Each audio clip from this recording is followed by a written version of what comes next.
जय श्री कृष्ण। आज बात करते हैं भगवान शिव के भक्त विद्यापति और भगवान कैसे उनके यहाँ नौकर बन के काम करते हैं इस कहानी की। बिहार में मधुबनी जिले में भवानीपुर कस्बे में दो नाम बहुत प्रचलित हैं, एक तो विद्यापति और दूसरे उगना महादेव। तो भगवान उगना के रूप में विद्यापति जी के यहाँ आके कैसे काम करते हैं।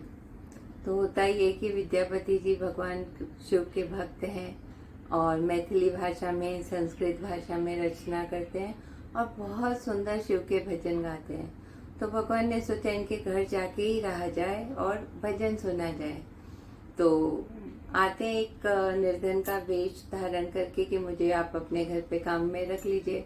तो विद्यापति ने तो कहा कि नहीं भाई, हम लोग तो खुद ही इतने सक्षम नहीं है कि किसी और का रोजगार दें। तो बोले ठीक है, आप मुझे सिर्फ 2 टाइम का खाना दे दीजिएगा, मैं आपके यहाँ काम कर लूँगा। तो उनकी पत्नी सुशीला नाम था, वो कहती कि ठीक है, रख लेते हैं, उनको घर के काम में मदद मिल जाएगी। लेकिन उगना भगवान की जब विद्यापति जी भजन गाते थे, उगना सुनने लगता था और घर के काम में ध्यान उसका उतना लगता नहीं था। तो उनकी पत्नी सुशीला उन्हें कई बार डांटती भी थी कि क्या है, तुम ध्यान से काम नहीं करते हो, सुनते नहीं हो मेरी बात। तो एक बार ऐसा हुआ कि विद्यापति जी और उगना कहीं बाहर गए। तो चलते चलते जंगल में पहुंचे, वहां पे विद्यापति जी को प्यास लगी। तो उन्होंने कहा, उगना मुझे तो पानी की व्यवस्था करो, मुझे बहुत प्यास लग रही है, लगता है प्राण ही निकल जाएंगे। तो आसपास तो पानी का कोई स्रोत दिखा नहीं उगना को। तो उगना ने क्या किया, थोड़ी दूर आगे गया और अपनी जटा में से गंगा जल लेकर और आगे और विद्यापति जी को पिला दिया। तो विद्यापति जी कह रहे, ये तो पानी का स्वाद अलग है, तो गंगा जल है।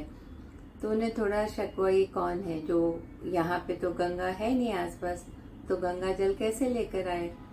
तो बार बार पूछते उगना से, तुम बताओ तुम कौन हो। तो नहीं बताते। तो कहते हैं कि उगना के पैर ही पकड़ लेते हैं, मुझे लगता है कि तुम ही महादेव हो। तो उगना फिर आते हैं महादेव के रूप में और विद्यापति जी को दर्शन देते हैं।